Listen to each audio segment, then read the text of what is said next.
Hello and welcome to another lesson brought to you by LearnDrumsLive.com.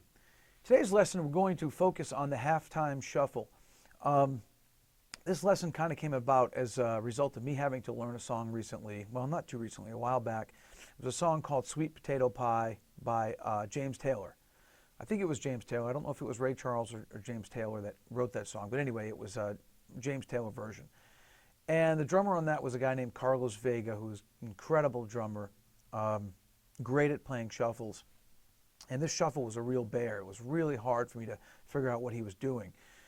Transcribed it, turns out that I was doing it wrong, but I found a version of it that the drummer Zoro transcribed out of a book that he wrote, and so I bought the book, sold it basically on that, or I was sold on it basically by that transcription, but really loved the book.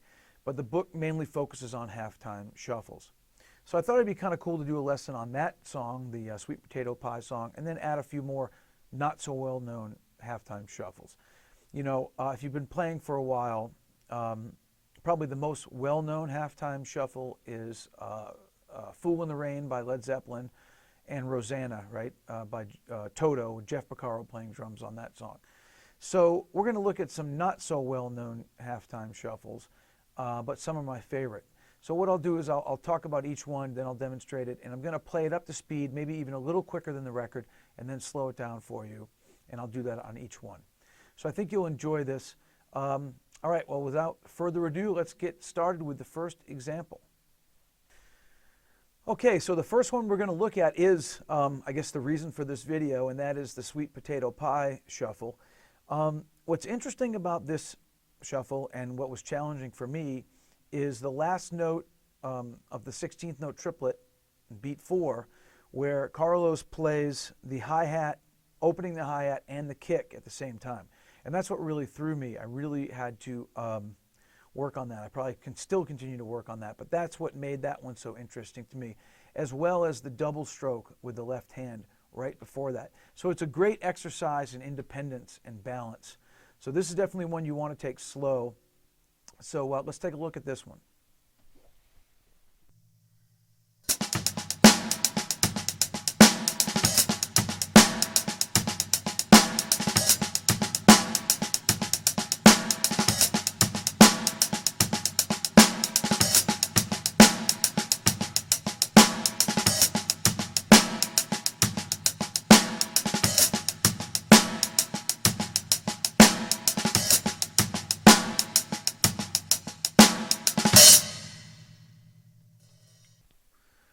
Okay, this next example is a song by Maxwell. The song's called Pretty Wings, and the drummer is named Chris Dave.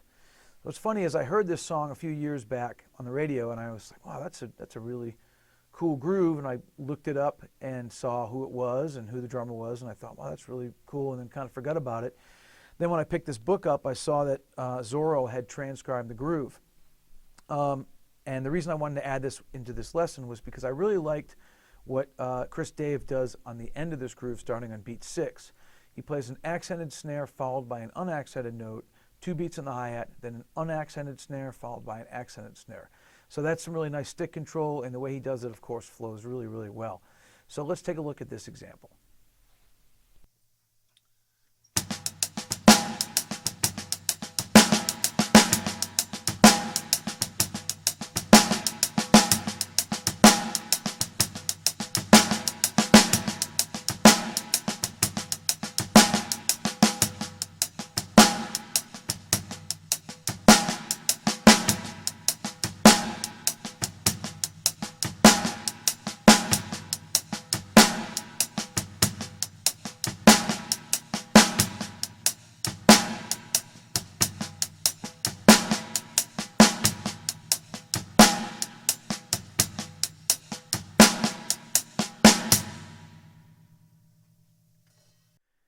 Okay, so the next example we're going to take a look at is Babylon Sisters by Steely Dan with the incredible groove machine Bernard Purdie.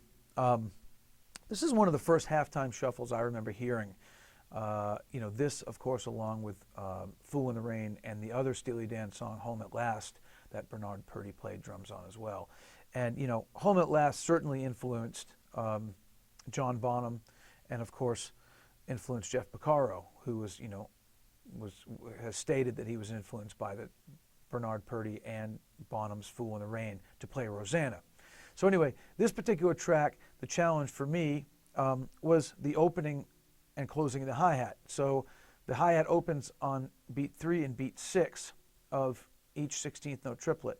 And for me, that was a balancing act to try to get that to open and close in the right spots and keep that kick drum consistent. So let's take a look at this example.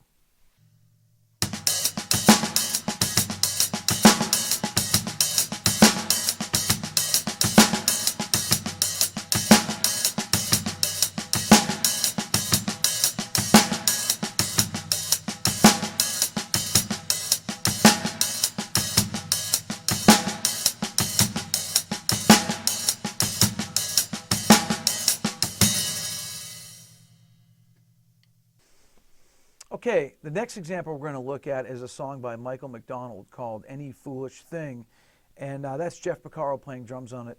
And what's interesting about this halftime shuffle is that the snare drum falls on beat 4 as opposed to the 3. The other thing that's interesting about this is that where the bass drum lies. When I started working on this, I was automatically playing a bass drum, I guess, on the last note of the 16th note grouping starting on beat 3. So right after the ghost note, right before the beat 4. So I was playing a kick drum right before beat 4. Well, it's not in there, but we all have these like natural inclinations to do certain things. And I kind of, heard that kick drum setting up that accented snare, and 4. But there wasn't one there. So I had to work on that for a while, and when I would record myself, I realized I was doing it without even realizing I was doing it. So that was kind of interesting for me. But again, what I like about this is the sparseness of the kick drum, and that there's no kick drum played after the and a 2 up until the last note of beat 4, and the fact that the backbeat is on beat 4.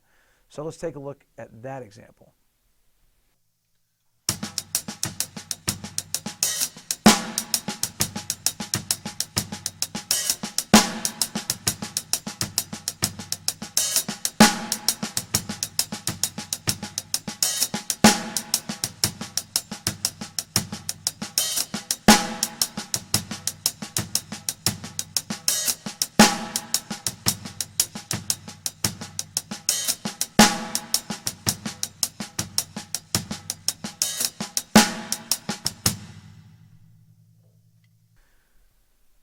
Okay, so this example, our last example, is the outro for the song Home at Last, and we talked about it earlier.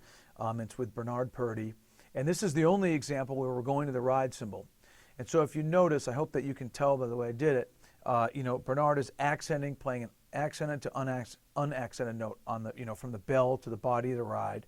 And that's what I really liked about this, as well as the fact that he's playing hi-hats, on the eighth notes.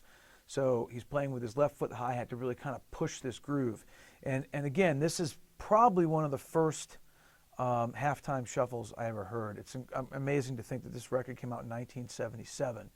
And I think it was one of the forefathers that really turned people on to this groove. And, I always wonder when they went back in the control room and listened to this groove, if they knew how special it was and how unique and how creative it was and how well it felt and how it would influence other drummers, other musicians, other songs. So anyway, this is the last example. Take your time with this. I hope you enjoyed this lesson. And I'd recommend that Zoro book. It's called Halftime Shuffle, something like that. But if you look up Zoro and check out Halftime Shuffle, you'll find it on Amazon. It's really good. It goes into serious, depth about how to work on halftime shuffles and really some full-time shuffles as well. So thanks for stopping by. Until next time, take care.